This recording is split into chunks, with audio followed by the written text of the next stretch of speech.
నమస్కారం SRK news కి స్వాగతం. ముందుగా ముఖ్యాంశాలు. ప్రాపర్టీ ట్యాక్స్ బకాయిలపై వడ్డీ మాఫీని సద్వినియోగం చేసుకోవాలి. పిలుపునిచ్చిన తిరుపతి నగరపాలక సంస్థ కమిషనర్ మౌర్య. టీటీడీ మాజీ చైర్మన్ భూమన కరుణాకర్ రెడ్డి తిరుమల శ్రీ వెంకటేశ్వర స్వామి భక్తుల మనోభావాలు దెబ్బతినేలా పదే ప్రెస్ మీట్లు పెడుతూ కించపరుస్తూ శ్రీవారి ప్రతిష్టను దెబ్బతీస్తున్నారు. స్వామీజీలతో కలిసి విమర్శించిన తిరుక్షేత్రాల పరిరక్షణ సమితి అధ్యక్షులు ఓంకార్. మార్చి 19వ తేదీన ఉగాది ఆస్థానాన్ని పురస్కరించుకుని తిరుమల శ్రీవారి ఆలయంలో ఆగమోక్తంగా జరిగిన కోయిల్ ఆల్వార్ తిరుమంజనం. వార్తల్లోని వివరాలు. ప్రాపర్టీ ట్యాక్స్ బకాయిలపై వడ్డీ మాఫీని సద్వినియోగం చేసుకోవాలని తిరుపతి నగరపాలక సంస్థ కమిషనర్ మౌర్య పిలుపునిచ్చారు. అందరికీ నమస్కారం. ప్రభుత్వము GOMS నంబర్ 58 నిన్న విడుదల చేయడం జరిగింది.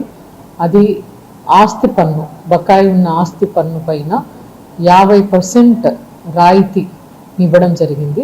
అంటే మనం ఒకేసారి ఇది లంసంలోనే కట్టాలి, అంటే ఇన్స్టాల్మెంట్స్లో కడితే వర్తించదు. లంసంలోనే కడితే ఈ పెనాల్టీ, ఇంట్రెస్ట్ పైన ఉన్న పెనాల్టీ 50% వేవర్ అనేది ఉండడం జరుగుతుంది. అలాగే ఇది 31 మార్చ్ 2026 వరకే వర్తిస్తుంది. దాని తర్వాత ఎక్స్టెండ్ చేయడం జరగదు.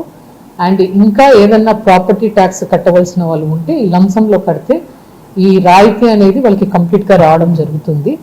అండ్ అలాగే ఇంట్రెస్ట్ ఏదైనా ఇప్పటి వరకు కలెక్ట్ చేసి ఉంటే ఆ ఇంట్రెస్ట్ మాత్రము నెక్స్ట్ సంవత్సరం ఉన్న ప్రాపర్టీ ట్యాక్స్లో అడ్జస్ట్ చేయడం జరుగుతుంది, కానీ వాటిని వెనక్కి ఇవ్వడం రీఫండ్ జరగదు. సో కాబట్టి ఇంకా మనకి బకాయిలు చాలా ఉన్నాయి. ఈ ప్రాపర్టీ ట్యాక్స్ ఇంట్రెస్ట్ వేవర్ జీవోని ప్రతి ఒక్కరూ వినియోగించుకోవాలని కోరుకుంటున్నాను. టీటీడీ మాజీ చైర్మన్ భూమన కరుణాకర్ రెడ్డి ప్రపంచ ప్రఖ్యాతిగాంచిన తిరుమల శ్రీ వెంకటేశ్వర స్వామి భక్తుల మనోభావాలు దెబ్బతినేలా పదే ప్రెస్ మీట్లు పెడుతూ కించపరుస్తూ శ్రీవారి ప్రతిష్టను దెబ్బతీస్తున్నారని తిరుక్షేత్రాల పరిరక్షణ సమితి అధ్యక్షులు ఓంకార్ స్వామీజీలతో కలిసి విమర్శించారు. ఈరోజు బస్టాండ్ దగ్గర ఆయన కాగితాలు జిరాక్స్ చేసుకుని ఇన్ని వేల కోట్ల రూపాయలకి ఎలా అధిపతి అయినాడంటే ఆ వెంకటేశ్వర స్వామి దయ వల్ల. మరి గుర్తుపెట్టుకోండి కరుణాకర్ రెడ్డి గారు, మీరు ఈరోజు కాగితాల స్థాయి నుంచి కరుణాకర్ రెడ్డి వరకు అయినారంటే ఆ వెంకటేశ్వర స్వామి దయ. అలాంటి వెంకటేశ్వర స్వామి మీద మీరు పని కట్టుకొని నిందలు వేస్తారంటే మాత్రం ఖచ్చితంగా ఈరోజు యావత్ హిందూ సమాజం చూస్తూ ఉండదు. ఖచ్చితంగా మీ ఇంటి ముట్టడి అయితే త్వరలో ప్రకటించబోతున్నాము. ఆయన ఖచ్చితంగా తిరుపతి నగర బహిష్కరణ చేయాలి. ఈరోజు మేము SP గారిని కూడా కలిసి తిరుపతి నగర బహిష్కరణ భూమన కరుణాకర్ రెడ్డిని చేయాలనేసి కూడా వినతి పత్రం ఇస్తున్నాము. ఆయన వల్ల తిరుపతిలో లా అండ్ ఆర్డర్ ప్రాబ్లం వస్తుంది. ప్రతిరోజు పని కట్టుకొని కొంతమంది గంజాయి బ్యాచ్ వాళ్ళ దగ్గర నుంచి కొన్ని అసాంఘిక కార్యక్రమాలు కొన్ని సృష్టించి, అంటే క్రియేట్ చేసి కొన్ని కార్యక్రమాలని ఉద్దేశపూర్వకంగా చేస్తున్నారు. నిన్న టీటీడీ చైర్మన్ మీద హత్యా ప్రయత్నం చేయించారు. ఆయన మీద రెక్కి నిర్వహిస్తున్నారు. చైర్మన్ గారు ఆ గెస్ట్ హౌస్లో ఉన్నారనేసి, అదే ఆ హోటల్లో ఉన్నారని మాకే తెలియదు. మరి వాళ్ళ టీంకే, గంజాయి టీంకి ఎట్లా తెలిసిందండి? కాబట్టి ఇది 100% హత్యా ప్రయత్నమే. అక్కడ కొంతమంది టీడీపీ నాయకులు ఉండటం వల్ల నిన్న చైర్మన్ గారు ప్రాణాపాయ స్థితి నుంచి బయటపడ్డారు. నిన్న కానీ టీడీపీ నాయకులు అక్కడ లేకపోయింటే ఖచ్చితంగా చైర్మన్ గారి మీద హత్యా ప్రయత్నం జరిగిండేది. కాబట్టి ఈరోజు తిరుచానూరు పోలీసు వారు కూడా అక్కడ కేసు నమోదు చేశారు. కాబట్టి దాని హత్యాయత్నం కేసుగా నమోదు చేసి దాంట్లో మరిన్ని సెక్షన్లు ఆల్టర్ చేసి చైర్మన్ గారు అక్కడ ఉంటున్నట్టు వారికి ఎలా సమాచారం అందింది, వారికి ఏ విధంగా తెలిసింది, ఎయిర్పోర్ట్ నుంచి రిక్కీ చేసినారా లేకపోతే హైదరాబాద్ నుంచే రిక్కీ చేసినారా, ఇవన్నీ కూడా సమాచారాన్ని సేకరించాల్సిన బాధ్యత పోలీసు వారి మీద ఉంది. అంతేకాకుండా నిన్న జరిగింది ఎవరి మీద ఎవరు దాడి చేయడానికి వచ్చారో కూడా తెలుసు. ఇందాకే మాకు సమాచారం అందింది. తిరుపతి బస్టాండ్లో ఈరోజు కొన్ని వేల మందితో ధర్నా నిర్వహించారంట. కరుణాకర్ రెడ్డి గారు, ఇంకా మా ఓపిక అనేది పూర్తిగా నశించింది. ఇంకా రేపటి నుంచి మేమంటే ఏందో, హిందూ సమాజం అంటే ఏందో కూడా నాస్తికుడైనటువంటి కరుణాకర్ రెడ్డికి చూపించబోతున్నాం. ఓం నమో వెంకటేష్. వాస్తవానికి చెప్పాలంటే ఒక కన్నింగ్ రెడ్డివి నువ్వు. కరుణాకర్ రెడ్డి, నువ్వు పెద్ద కన్నింగ్ రెడ్డివి. నువ్వు ఈరోజు ప్రతిరోజు ఎప్పుడు తిరుమల గురించి మాట్లాడదామా, ఎప్పుడు తిరుమల క్షేత్రం యొక్క పవిత్రతను దెబ్బతీయాలని చెప్పేసి ఆరాట పడుతూ ఉన్నావు. నువ్వు దాన్నే వెలగబెడతా ఉన్నావు. ఈరోజు మేము అడుగుతా ఉన్నాము, నీవు కాగితాల రెడ్డి నుంచి కరుణాకర్ రెడ్డి వరకు వచ్చి ఈరోజు వెంకటేశ్వర స్వామి గురించి, తిరుమల గురించి మాట్లాడుతున్నావు. తిరుమల గురించి మాట్లాడేటువంటి హక్కు ఎక్కడిది అని చెప్పేసి మేము ఈరోజు మాట్లాడుతూ ఉన్నాము. నువ్వు సనాతన ధర్మం గురించి మాట్లాడాలంటే, తిరుమల గురించి మాట్లాడాలంటే సనాతన ధర్మాన్ని పాటించేవాడివై ఉండాల. నువ్వు చెప్పేదేమో వెంకటేశ్వర స్వామి భక్తుడు అంటావు, నీ కూతురు యొక్క నిశ్చితార్థం చేసిందేమో పాస్టర్లను పిలిపించి చేస్తావు. ఇదే ఆ సనాతన ధర్మం అంటే? ఇదేనా నీకున్నటువంటి చిత్తశుద్ధి? వెంకటేశ్వర స్వామి కొన్ని కోట్లాది మంది భక్తులు తలనీలాలు సమర్పిస్తారు. గుండె గీయించి నామం పెట్టుకుని స్వామి దర్శనానికి వస్తే నీవేమో సాక్షాత్తు దేవాలయాలకే గుండె గీసినటువంటి ఘనత నీకు దక్కిందయ్యా. మేము మొన్నటి వరకు అనుకున్నాము, తిరుమలలో ఉన్నటువంటి వరాహస్వామి దేవాలయంపై ఉన్నటువంటి విగ్రహాలను కొల్లగొట్టావు, తిరుపతిలో ఉన్నటువంటి గోవిందరాజస్వామి దేవాలయ విమాన గోపురంపై ఉన్నటువంటి విగ్రహాలను కొల్లగొట్టావు. ఇది సరిపోదని చెప్పేసి ప్రపంచంలోనే ఉన్నటువంటి ఏకైక దేవాలయము వకులామాత దేవాలయము, వెంకటేశ్వర స్వామి వారికి తల్లిగా ఉన్నటువంటి దేవాలయం. అది పేదూరు దగ్గర వస్తుంది. అటువంటి వెంకటేశ్వర స్వామి తల్లి దేవాలయమైనటువంటి విమాన గోపురంపై ఉన్నటువంటి విగ్రహాలను కొల్లగొట్టావంటే నీకంటే పెద్ద గది దొంగ ఎవరు లేరు. అందుకే మేము అంటున్నాము, నీ పేరు కరుణాకర్ రెడ్డి కాదు, కన్నింగ్ రెడ్డి అని. నువ్వు కాగితాల రెడ్డివి. నువ్వు జిరాక్సులు అమ్ముకోవడానికి తిరుపతికి వచ్చి ఈరోజు ఈ స్థాయిలో ఉన్నావంటే వెంకటేశ్వర స్వామి పెట్టిన భిక్ష అని చెప్పి నువ్వు మర్చిపోవద్దు. ఆయన పెట్టిన భిక్షతో నువ్వు జీవిస్తున్నావు. అది మర్చిపోయి ఈరోజు తిరుపతి ఎట్లా భ్రష్టు పట్టించాలని చెప్పేసి నువ్వు ఆలోచిస్తున్నావు. మీ పగటి వేషాలు మాతో నడవు. ఇంకా 5 సంవత్సరాల పరిపాలనలో వైసీపీ వాళ్ళు ఏం చేసింది ప్రజలకు తెలుస్తుంది, తెలిసిపోయింది. ఇప్పటికే 3 సంవత్సరాల తర్వాత ఎప్పుడెప్పుడు దిగిపోతుందా అని ప్రజలందరూ కూడా చాలా బాధపడ్డారు. తర్వాత వాళ్ళ నాన్నగారి పరిపాలనలో కూడా 7 కొండలు 2 కొండలు అని చెప్పి ఆయన ఎన్ని ముక్కలు అయిపోయింది అనే సంగతి కూడా అందరికీ తెలిసిపోయిన విషయమే. కాబట్టి కరుణాకర్ రెడ్డి గారు కూడా ఈ తిరుపతి పట్టణంలో ఉంటూ మరి ఇటువంటి దేవస్థానాలపైన ఉన్నటువంటి విగ్రహాలన్నింటిని కొల్లగొట్టడం అనేది ఎంతవరకు ధర్మము, అది ఆయనే ఆలోచన చేసుకోవాలి. హిందువును నేను రెడ్డిని అని పేరు పెట్టుకొని దేవస్థానాలపైనటువంటి ఘోరమైన పనులు చేయడం అనేది అది న్యాయమా కాదా అనేది చూసుకొని ఆయన జాగ్రత్తగా ఉంటే మేలు. లేకపోతే పాపం పండి ఏమవుతుంది, ఒకసారి పతనమైపోతుంది. అదేవిధంగా అంత దూరం తెచ్చుకోకుండానే ఆయన సన్మార్గంలో ప్రవర్తిస్తూ ఆ హిందూ ధర్మాలు, హిందూ దేవస్థానాల మీదకి, సాధు సత్పురుషుల మీదకి ఎప్పుడైతే మనం రాకుండా దూషించకుండా భాష బాగా మాట్లాడాలా.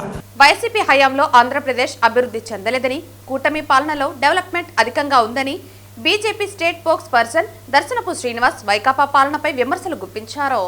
ముఖ్యంగా గౌరవ రాష్ట్ర ముఖ్యమంత్రి వర్యులు చంద్రబాబు గారి నాయకత్వంలో రాష్ట్రం ఎంతో అభివృద్ధి చెందుతుంటే జగన్మోహన్ రెడ్డి కేవలం దళిత వర్గాలకు చెందిన వ్యక్తుల్ని, ఆ పార్టీలో ఉన్న వాళ్ళని రాష్ట్ర అభివృద్ధికి ద్రోహులుగా చిత్రీకరిస్తూ వాళ్ళని వరకే టార్గెట్ చేసి వాళ్ళ యొక్క కెరీర్ నాశనం చేయాలని చూస్తున్నారు.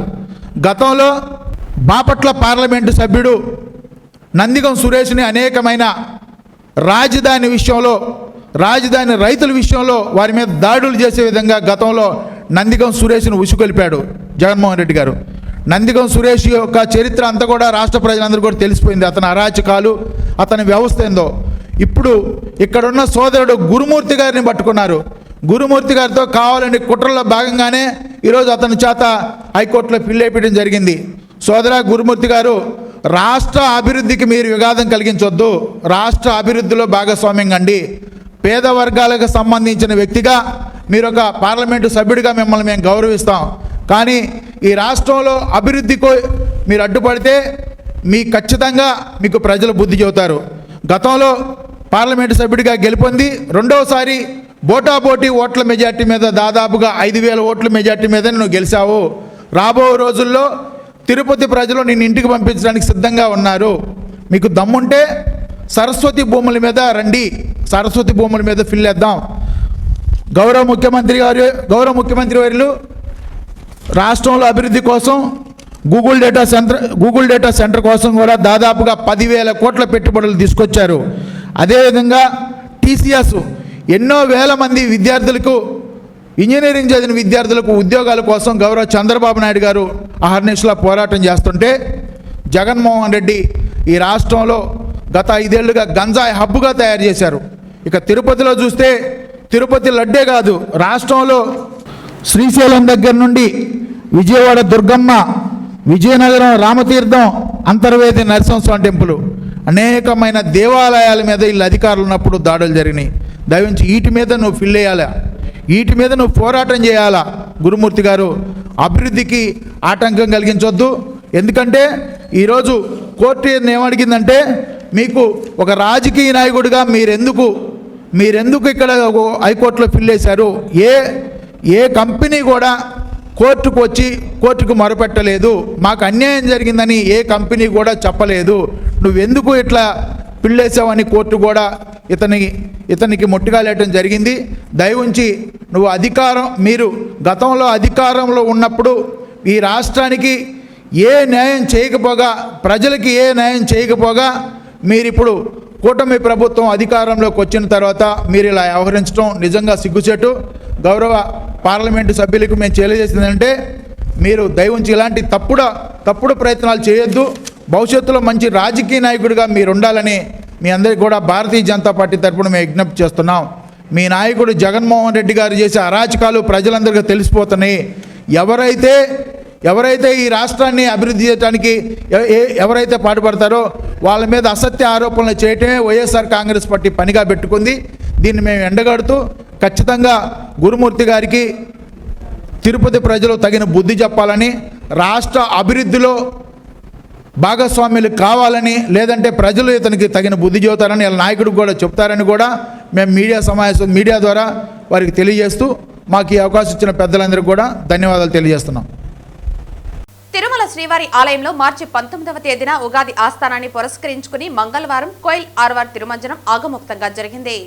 ఈ సందర్భంగా ఆలయం వెలుపల టీటీడీ చైర్మన్ బిఆర్ నాయుడు మీడియాతో మాట్లాడుతూ, కోయిల్ ఆల్వార్ తిరుమంజనం కార్యక్రమంలో పాల్గొనడం పూర్వజన్మ సుకృతంగా భావిస్తున్నామన్నారు. టీటీడీ అదనపు ఈవో సిహెచ్ వెంకయ్య చౌదరి మాట్లాడుతూ, సాధారణంగా ఉగాది, అనివారి ఆస్థానం, బ్రహ్మోత్సవాలు, వైకుంఠ ఏకాదశి పర్వదినాల ముందు వచ్చే మంగళవారం కోయిల్ ఆల్వార్ తిరుమంజనం నిర్వహించడం ఆనవాయితీగా వస్తోందన్నారు. స్వామివారి మూల విరాటును వస్త్రంతో కప్పి ఆలయ శుద్ధి నిర్వహించారని తెలిపారు. కాగా ఈ ఆగమ ప్రక్రియలో నామకోపు, శ్రీచూర్ణం, కస్తూరి పసుపు, పచ్చాకు, గడ్డకర్పూరం, గంధం పొడి, కుంకుమ, కిచిలీగడ్డ తదితర సుగంధ ద్రవ్యాలు కలగలిపిన పవిత్ర పరిమళ జలాన్ని ఆలయమంతటా ప్రోక్షణం చేశారు. ఆ తర్వాత స్వామివారి మూల విరాటుకు కప్పిన వస్త్రాన్ని తొలగించి ప్రత్యేక పూజ, నైవేద్య కార్యక్రమాలను అర్చకులు శాస్త్రోక్తంగా నిర్వహించారు. అనంతరం భక్తులను దర్శనానికి అనుమతించారు. ఈ కార్యక్రమంలో పలువురు బోర్డు సభ్యులు, JEO doctor Sarath, CVSO Muralikrishna, ఆలయ డిప్యూటీ ఈవో లోకనాథం, ఇతర ఆలయ అధికారులు పాల్గొన్నారు. ఈరోజు కోయిల్ అల్వార్ తిరుమంజనం ఆలయ శుద్ధి సందర్భంగా ఈరోజు నాతో పాటు మా బోర్డు సభ్యులు, అదేవిధంగా అధికారులు అందరూ కూడా ఈరోజు ఈ కార్యక్రమంలో పాల్గొనడం జరిగింది. అంతకన్నా విశేషం ఏం లేదు. ఈరోజు ఈ కార్యక్రమంలో పాల్గొనడం మాకు పూర్వజన్మ సుకృతంగా భావిస్తూ ఓం నమో వెంకటేశాయ. ఓం నమో వెంకటేశాయ. ఈరోజు కోయిల్ ఆల్వార్ తిరుమంజనం చేయడం జరిగింది. మీ అందరికీ తెలుసు, ప్రతి సంవత్సరం 4 సార్లు కోయిల్ ఆల్వార్ తిరుమంజనం చేయడం జరుగుతుంది. బ్రహ్మోత్సవాలకు ముందు, వైకుంఠ ఏకాదశికి ముందు, అలానే ఉగాదికి ముందు, అలానే ఆనివారి ఆస్థానానికి కూడా చేయటం జరుగుతుంది. ఇది ప్రతి సంవత్సరం వచ్చిన సాంప్రదాయమే. కానీ చాలా సాంప్రదాయబద్ధంగా అందరూ కూడా ఆఫీసర్స్ కానీ మిగతా స్టాఫ్ కానీ పార్టిసిపేట్ చేసి టెంపుల్ మొత్తాన్ని ప్యూరిఫికేషన్ చేయడం జరిగింది. కోయిల్ ఆల్వార్ తిరుమంజనం అంటేనే, కోయిల్ అంటేనే టెంపుల్, ఆల్వార్ అంటే డివోటీ, అండ్ తిరుమంజనం అంటే ప్యూరిఫికేషన్. సో ఇవన్నీ కూడా మనం ఒక సాంప్రదాయబద్ధంగా కూడా స్వామివారిని కూడా వైట్ క్లాత్ తోటి కప్పి, అలానే మిగతా పూజ సంబంధించిన సామాగ్రిని కూడా అన్నీ కూడా క్లీన్ చేసి, అంతా క్లీన్ చేసిన తర్వాత సుగంధ ద్రవ్యాలతో ఉండే పేస్ట్ని మొత్తం కూడా టెంపుల్ మొత్తాన్ని కూడా గోడలకి మిగతా ప్లేసుల్లో కూడా అంతా కూడా చేసి ఏ రకమైన ప్యూరిఫికేషన్ అయినట్టు దీన్ని భావించడం జరుగుతుంది. సో అందరూ కూడా చాలా భక్తి శ్రద్ధంతో, చాలా ఉత్సాహంతో నిన్న రాత్రి ముందరనే మనం యాక్చువల్గా లైన్ కట్ చేసి 1 కల్లా యాక్చువల్గా 12:45 కల్లా టెంపుల్ క్లోజ్ చేయడం జరిగింది. అలానే ఈరోజు మార్నింగ్ వీఐపీ బ్రేక్ కూడా దర్శనం రద్దు చేయడం కామన్ భక్తులు వెయిట్ చేస్తుంటారు. సామాన్య భక్తులు ఎస్డి సర్వదర్శనంలో వాళ్ళందరూ కూడా ఉపయోగపడే విధంగా కూడా మనం ముందరనే చేసి టైం ప్రకారం వాళ్ళకి మళ్ళీ దర్శనం కూడా చేపించడం జరుగుతుందని ఈ సందర్భంగా తెలియజేస్తున్నాను. సో అందరూ కూడా చాలా ఉత్సాహంగా పార్టిసిపేట్ చేసినందుకు అందరూ కూడా కృతజ్ఞత తెలియజేస్తూ ఓం నమో వెంకటేశ్వర. ఉగాది సందర్భంగా తిరుమలలో ఘనంగా ఏర్పాట్లు జరుగుతున్నాయని, అలాగే రాష్ట్ర వ్యాప్తంగా దేవాలయాలు ఉగాది వేడుకలకు ముస్తాబవుతున్నాయని ఏపీ ఎక్సైజ్ శాఖ మంత్రి కొల్లు రవీంద్ర తెలిపారు. మంగళవారం ఉదయం వీఐపీ విరామం సమయంలో తిరుమల శ్రీ వెంకటేశ్వర స్వామివారిని మంత్రి దర్శించుకుని మొక్కులు చెల్లించుకున్నారు. దర్శన అనంతరం రంగనాయకుల మండపంలో వేద పండితుల వేద ఆశీర్వచనం అందించగా ఆలయ అధికారులు శ్రీవారి తీర్థ ప్రసాదాలు అందజేసి పట్టు వస్త్రంతో సత్కరించారు. అనంతరం ఆలయం వెలుపల మీడియాతో మాట్లాడుతూ ఆలయ శుద్ధి కార్యక్రమం రోజు దర్శనం దక్కడం అదృష్టంగా భావిస్తున్నామని అన్నారు. ఏడాదిలో 4 సార్లు జరిగే ఆలయ పరిశుభ్రత కార్యక్రమం నిర్వహించడం ఆనవాయితీ అని, సనాతన ధర్మాన్ని పాటించాలనే ఆకాంక్ష యువతలో పెరుగుతోందని తెలిపారు. రాష్ట్రంలో ఉపాధి, ఉద్యోగాలు, పరిశ్రమలు రావడానికి కృషి చేస్తున్న CM Chandrababu, deputy CM Pawan Kalyan, Lokesh కృషికి అభినందనలు తెలియజేశారు. అలాగే గతంతో పోలిస్తే లడ్డు నాణ్యత చాలా బాగుందని, స్వామివారి ఆశీర్వచనాలు అందరికీ ఉండాలని ప్రార్థించినట్లు తెలిపారు. నమో వెంకటేశాయ. ఈరోజు స్వామివారి దర్శనం చేసుకోవడం జరిగింది. చాలా ఆనందంగా ఉంది. ఈరోజు స్వామివారి ఆలయాన్ని మొత్తం కూడా పరిశుభ్రం చేసి సంవత్సరానికి 5 సార్లు ఈ కార్యక్రమం చేస్తారు. మరి ఈ సందర్భంగా దర్శనం చేసుకోవడం చాలా ఆనందంగా ఉంది.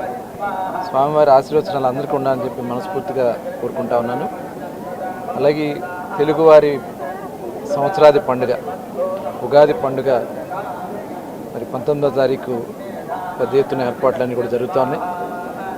రాష్ట్రంలో ఉన్నటువంటి అన్ని దేవాలయాల్లో కూడా చాలా పవిత్రంగా ఈ ఉగాది కార్యక్రమానికి ముస్తాబవుతా ఉన్నాయి దేవాలయాలన్నీ కూడా. ముఖ్యంగా ఆంధ్ర రాష్ట్రంలో సనాతన ధర్మాన్ని ఇవాళ ప్రతి ఒక్కరు కూడా భాగస్వాములు అవుతూ ఉన్నారు. ఆ ధర్మాన్ని పాటించాలనేది ప్రతి ఒక్కరు కూడా కోరుకుంటా ఉన్నారు. యువత కూడా, ముఖ్యంగా యువత చాలా కీలకంగా, చాలా నిజాయితీగా వర్క్ చేస్తున్నారు. తప్పకుండా మన రాష్ట్రంలో మన గౌరవ ముఖ్యమంత్రి చంద్రబాబు నాయుడు గారు, ఉప ముఖ్యమంత్రి పవన్ కళ్యాణ్ గారు, అలాగే లోకేష్ గారు చేసినటువంటి ప్రయత్నాలు పరిశ్రమలు రావడానికి కానీ, ఉపాధి ఉద్యోగ అవకాశాలు పెరగడానికి కానీ చాలా స్వామివారి ఆశీర్వచనాలు కావాలని చెప్పి మనస్ఫూర్తిగా కోరుకుంటూ, అలాగే ఇక్కడ చాలా పవిత్రంగా ఉంది. ప్రసాదం కూడా చాలా మరి క్వాలిటీతో కూడుకున్నటువంటి ప్రసాదాన్ని ఇవాళ మళ్ళీ దొరకడం చాలా ఆనందంగా ఉంది. గతంలో కూడా మేము అపోజిషన్ ఉన్నప్పుడు వచ్చినప్పుడు చాలా బాధపడేవాళ్ళం. ఆ లడ్డు పట్టుకుంటే పౌడర్ అయిపోవడం, ఆ స్మెల్ కూడా వేరుగా ఉండేది. కానీ ఇవాళ చాలా క్వాలిటీగా ఉంది.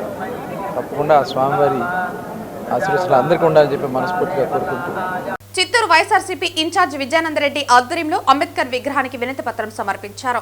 బీఆర్ నాయుడు తిరుమల తిరుపతి దేవస్థాన చైర్మన్ గా ఉండడానికి వీలు లేదని, అతనిని వెంటనే తొలగించి కొత్త వారిని నియమించాలని డిమాండ్ చేశారు.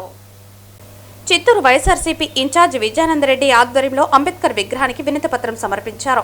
బీఆర్ నాయుడు తిరుమల తిరుపతి దేవస్థానం చైర్మన్ గా ఉండడానికి వీలు లేదని, అతను వెంటనే తొలగించాలని, కొత్త వారిని నియమించాలని డిమాండ్ చేస్తూ తిరుపతిలో నిన్న వైఎస్ఆర్సీపీ నాయకులు నిరసన చేస్తే వారిపైన సైతం ఎస్సీ ఎస్టీ కేసులు పెట్టి అరెస్టు చేయటం దుర్మార్గపు చర్య అని హెచ్చరించారు. తిరుమల తిరుపతి పవిత్రతను కాపాడాలని, వెంటనే వైఎస్ఆర్సీపీ నాయకులపైన పెట్టిన తప్పుడు కేసులను తొలగించి అరెస్టైన వారిని విడుదల చేయాలని ఆయన డిమాండ్ చేశారు.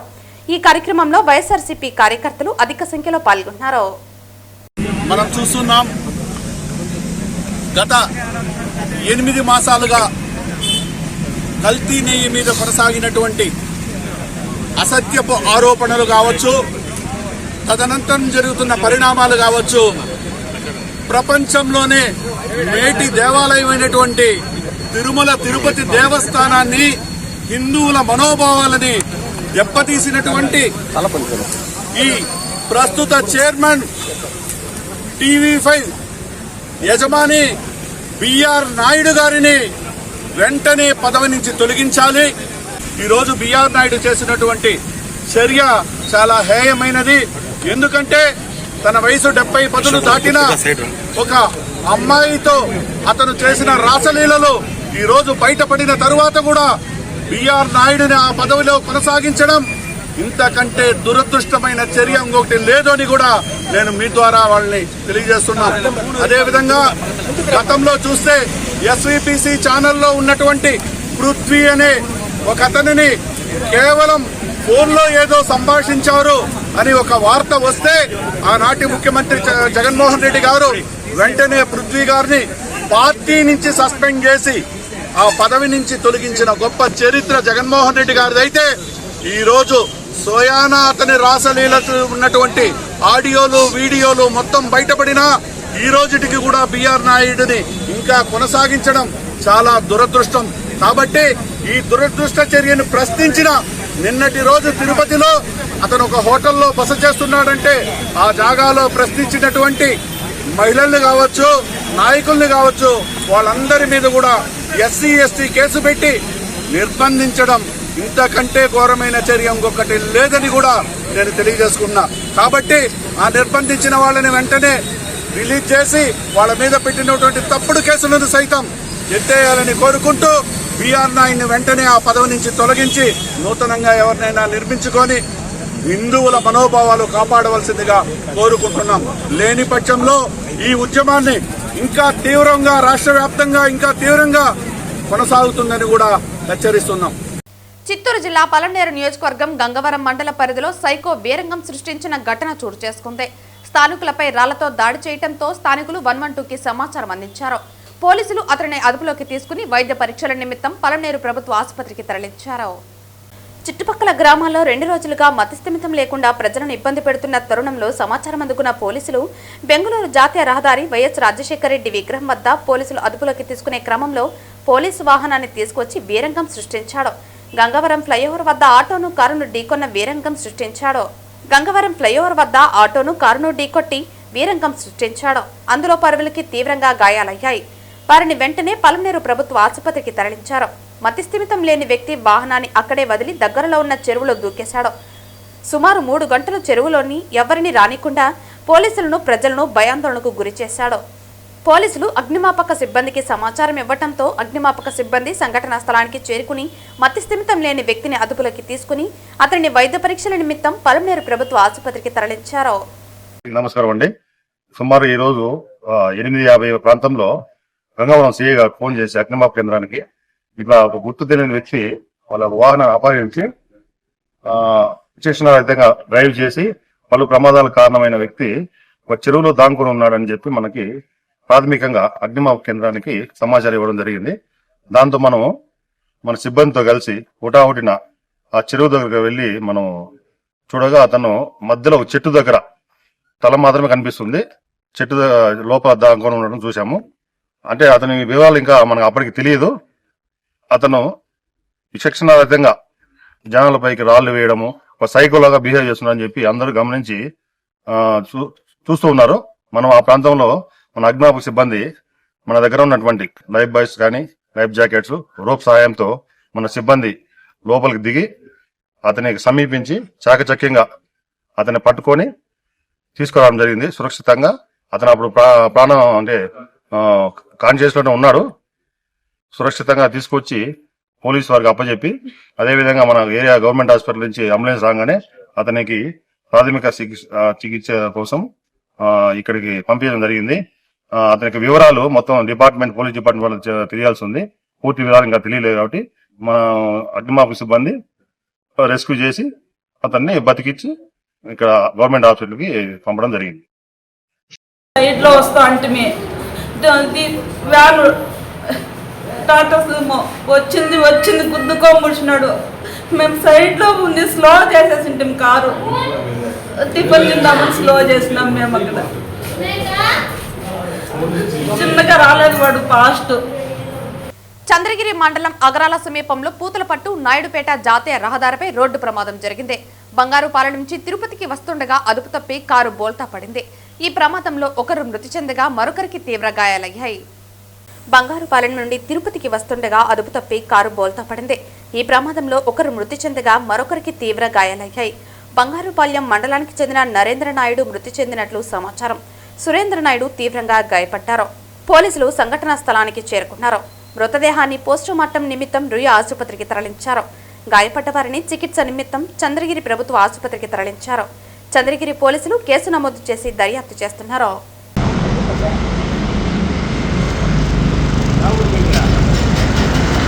వార్తలు ముగించే ముందు ముఖ్యాంశాలు మరోసారి. ప్రాపర్టీ ట్యాక్స్ బకాయిలపై వడ్డీ మాఫీని సద్వినియోగం చేసుకోవాలి. పిలుపునిచ్చిన తిరుపతి నగరపాలక సంస్థ కమిషనర్ మౌర్య. టీటీడీ మాజీ చైర్మన్ భూమన కరుణాకర్ రెడ్డి తిరుమల శ్రీ వెంకటేశ్వర స్వామి భక్తుల మనోభావాలు దెబ్బతినేలా పదే పదే ప్రెస్ మీట్లు పెడుతూ కించపరుస్తూ శ్రీవారి ప్రతిష్టను దెబ్బతీస్తున్నారు. స్వామీజీలతో కలిసి విమర్శించిన తిరుక్షేత్రాల పరిరక్షణ సమితి అధ్యక్షులు ఓంకార్. మార్చి 19వ తేదీన ఉగాది ఆస్థానాన్ని పురస్కరించుకుని తిరుమల శ్రీవారి ఆలయంలో ఆగమోక్తంగా జరిగిన కోయిల్ ఆల్వార్ తిరుమంజనం.